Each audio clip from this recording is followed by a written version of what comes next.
C'est ainsi que nous avons résolu le mystère du monstre des douves, l'une de nos affaires les plus effrayantes. Oh, ce genre d'histoire me donne toujours la chair de poule. Quelle horreur! Pas étonnant que vous soyez devenu journaliste. Ce monstre des douves a failli vous découper en morceaux comme une pizza au poivron. Et s'il avait réussi, nous n'aurions pas eu la chance de voir votre émission, chère Daphné. Une série de reportages qui passe sur la chaîne américaine et qui a tellement de succès qu'elle entame sa 2e saison. Il faut le préciser, moi-même, je ne la manque jamais. Merci, Chris. Vous savez, si j'ai changé de métier, en réalité, c'est parce qu'en fin de compte, les monstres et les fantômes étaient toujours de vulgaires bandits cachés sous des masques. Ça finissait par être lassant, n'est-ce pas? Absolument. D'ailleurs, c'est pour ça que notre équipe s'est séparée. Aujourd'hui, il ne reste plus que Fred et moi. Daphné parle de Fred Jones, qui est maintenant le producteur et l'homme à tout faire de l'émission que nous venons de mentionner. On peut avoir un plan sur Freddy, s'il vous plaît? Il est charmant, n'est-ce pas? Alors, quel sera le thème des prochaines émissions? Nous présenterons une série de documentaires intitulés « Sur les traces de l'Amérique hantée ». Genre, entretien avec un fantôme de Daphné Blake.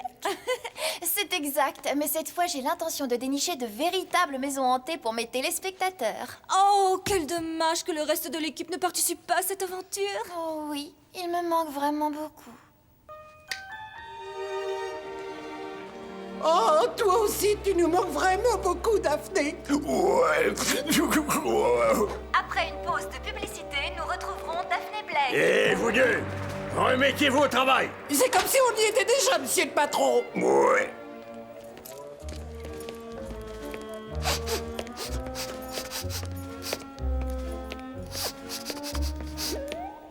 T'as trouvé quelque chose? Ouf. Ouf. Ouf.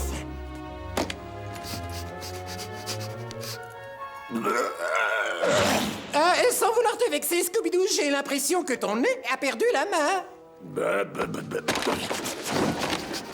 C'était drôlement bien caché, mais rien ne te passe sous le nez. Ouf, c'est vrai. Avec nous, plus personne ne peut faire entrer de la nourriture de contrebande dans notre pays. Ouf. Allez, viens, Scooby-Doo, on va le ranger avec le reste. Oh, tu trouves pas qu'on fait le plus beau métier du monde? Ouais. Ah oui, en effet.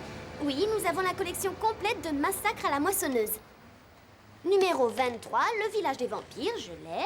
Numéro 24, la ville du clown maléfique, je l'ai. Numéro 25, Angoisse au manoir de la momie, je l'ai. D'accord, je vous les mets de côté jusqu'à mardi. Mardi en 15? Bon, entendu. Au revoir.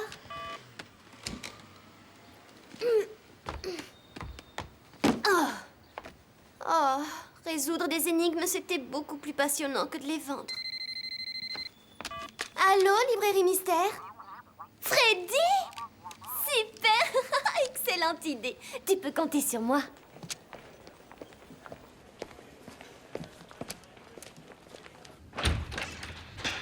Hein? Comment ça va, monsieur le patron? Vous avez mangé toute la nourriture de contrebande? Toutes mes excuses. C'est pas vrai, patron. On n'a pas tout mangé et il reste encore 2 tomes de gorgonzola. Et servez-vous. Je ne veux pas en faire tout un fromage. Vous êtes renvoyés. Oh bah ça alors, quel rabat-joie celui-là. On se retrouve encore au chômage, mon vieux Scooby-Doo. Bof, au chômage. Allez, domine pas, Scooby-Doo, on trouvera bien quelque chose. D'accord, c'est vrai, c'était le plus beau métier du monde.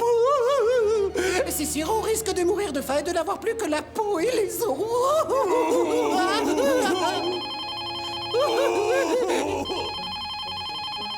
Allô, bonjour. Freddy, génial. On vient juste de te voir à la télé. Occupé?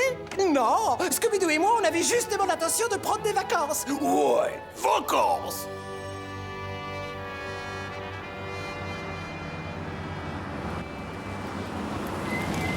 Ah, excuse-moi d'être en retard, Daphné. Il y avait un embouteillage monstre.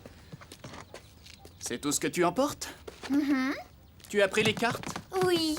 Tu es absolument sûr que tu n'as rien oublié? Oh, Fred, mais qu'est-ce qui te prend? Oui, je suis certaine d'en être sûre. Bon, d'accord. Surprise!